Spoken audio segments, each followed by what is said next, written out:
राज्यात पहिलं पाऊल पत्रकारितेचं जगावेगळं. नमस्कार लाईव्ह. आम्ही करणार आहोत पत्रकारिता सर्वसामान्यांसाठी, प्रत्येकाच्या सन्मानासाठी. आम्ही तुम्हाला मिळवून देणार आहोत तुमचे हक्क. आमचा लढा असणार आहे तुमच्या प्रत्येक वेदनेसाठी. नमस्कार लाईव्ह.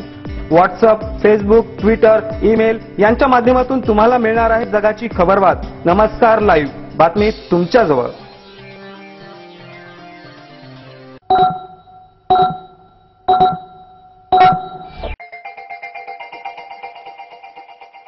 नमस्कार, मी रुपेश दरक. नमस्कार लाईव्हच्या सकाळच्या बातमीपत्रात आपले स्वागत. सुरुवातीला हेडलाईन. फडणवीस सरकारवर जनता नाराज, एका पाहणीचा निष्कर्ष. राज ठाकरेची मध्यस्थी यशस्वी, मल्टिप्लेक्समध्ये मराठी टक्का वाढला. वीज पडून 2 महिला व 1 पुरुषाचा मृत्यू. माझं गाव माझं स्वप्न साकारण्याचा बारडकरांचा निर्धार. नायगाव तालुक्यात वीज पुरवठा बंद, कामे खोळंबली. नैसर्गिक आपत्तीमध्ये केंद्राच्या धर्तीवर मदत देण्याचा राज्य सरकारचा निर्णय. आता बातमीपत्र विस्ताराने.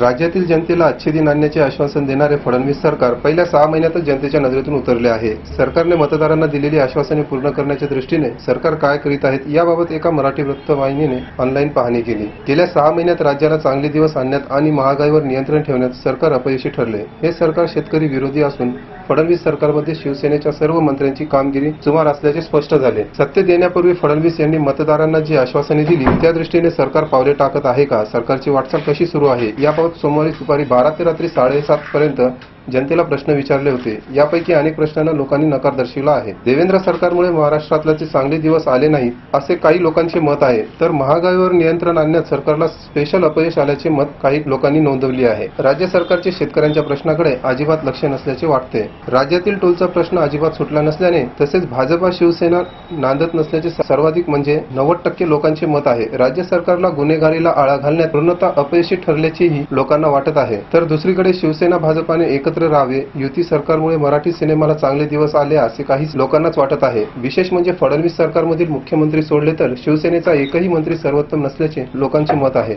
या पाहणीवरून राज्यातील जनतेची फडणवीस सरकारने फसवणूक केली असून 6 महिन्यातील कामकाजाबाबत जनता पूर्णपणे नाराज असल्याचे स्पष्ट होते.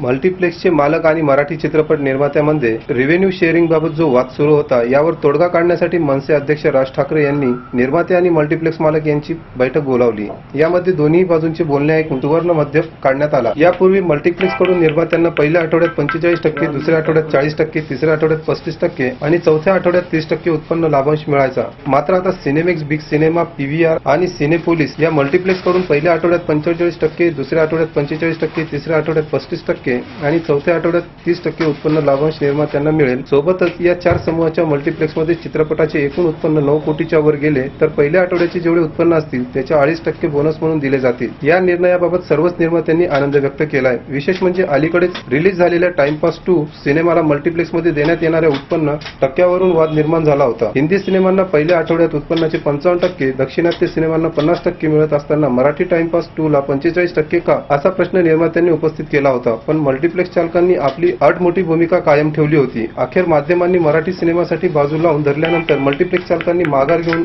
अटी मान्य केल्या होत्या. आता त्यावर कायमचा मधला मार्ग काढण्यात आलाय.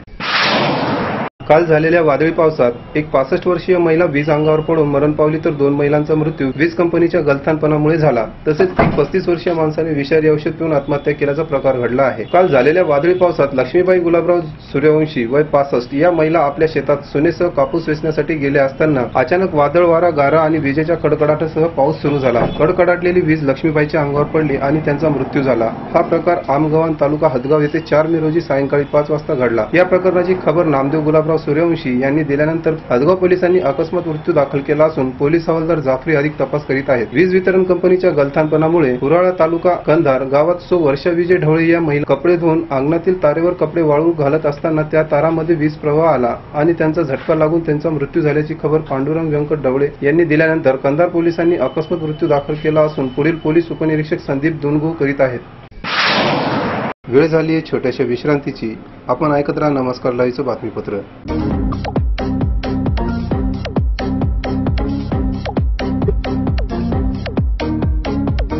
अवीट गोळीचा अस्सल देवगडचा 100% नैसर्गिकरित्या पिकवलेला आणि कार्बाइड फ्री हापूस आंबा नांदेडमध्ये दाखल.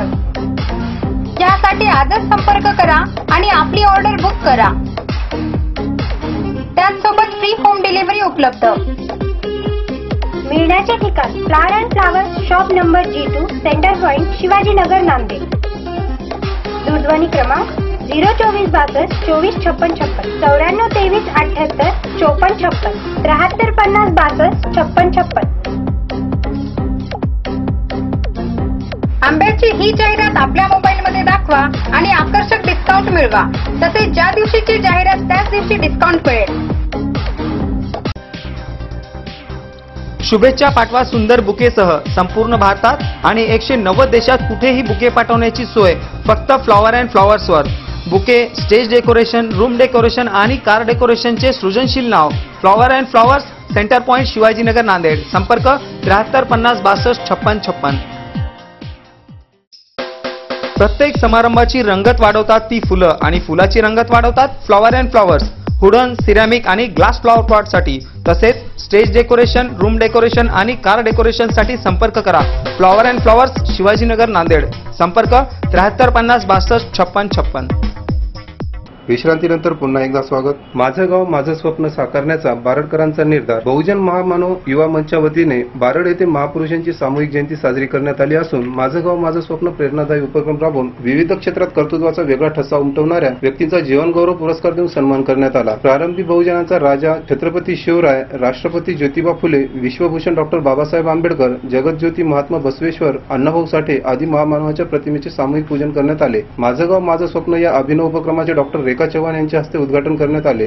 अध्यक्षस्थानी किशनराव देशमुख बारडकर हे होते. प्रमुख पाहुणे म्हणून सहाय्यक विक्रीकर अधिकारी प्राध्यापक रवींद्र जोगदंड, अर्थतज्ञ डॉक्टर सोपानराव क्षीरसागर, सरपंच शिवकला मुलंगे, डॉक्टर अंकुश देवसरकर, उपसरपंच गोपाळराव देशमुख आदींची उपस्थिती होती. या सामूहिक जयंतीचे आयोजक नरसिंग आठवले यांनी माझं गाव माझं स्वप्न या उपक्रमाची माहिती ग्रामस्थांना दिली. प्रभावी व्यक्तीचं जीवन गौरव पुरस्कार देऊन सन्मान करण्यात आलं. यावेळी समाजसेवक गणपत मुलंगे, स्वातंत्र्य सेनानी किशनराव लोमटे, कृषी क्षेत्रातील बालासाहेब देशमुख, निलेश देशमुख बारडकर, संजय मुलंगे, शिवाजीराव देशमुख, शिक्षण क्षेत्रात नागोराव मंगल, व्यसनमुक्त परिवार आणि हुंडा प्रथा नष्ट करणे लक्ष्मण पिराजी गाडेकर, रमेश आठवले, गणेश आठवले, हिरामन बुरुडे, साई समूह, विठाबाई वारकड, बालाजी रॅपनवाड, महावीर भूमकर यांचा सन्मान करण्यात आला. चक्रीवादळामुळे बंद झालेले विद्युत पुरवठा तब्बल 18 तास नंतरही नायगाव शहरातील पुरवठा सुरू झाला नाही. परिणामी विजेअभावी सगळ्यांचेच बोरवेल दिवसभर बंद राहिले. शहरात हातपंपही बोटावर मोजण्या इतकेच चालू असल्यामुळे आज दिवसभर नागरिकांना मोठ्या पाणी टंचाईला सामोरे जावे लागले. पाण्याअभावी काहींना उपाहारगृह सुद्धा बंद ठेवावी लागली.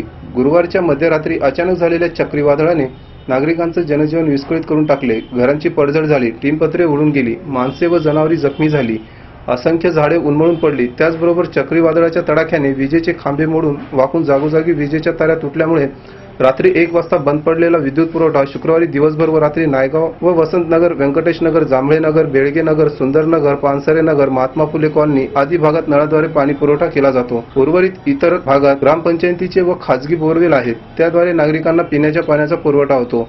परंतु गेल्या 18 तासापासून विद्युत पुरवठा बंद असल्याने अनेक नागरिकांना हातपंपाच्या शोधात हातात घागरी घेऊन गल्लीगल्ली फिरावी लागले.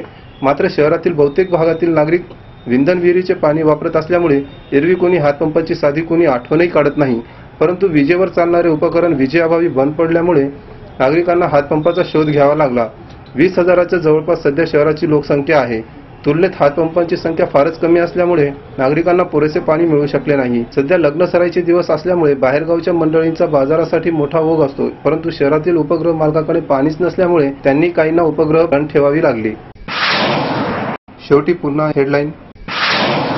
फडणवीस सरकारवर जनता नाराज, एका पाहणीचा निष्कर्ष.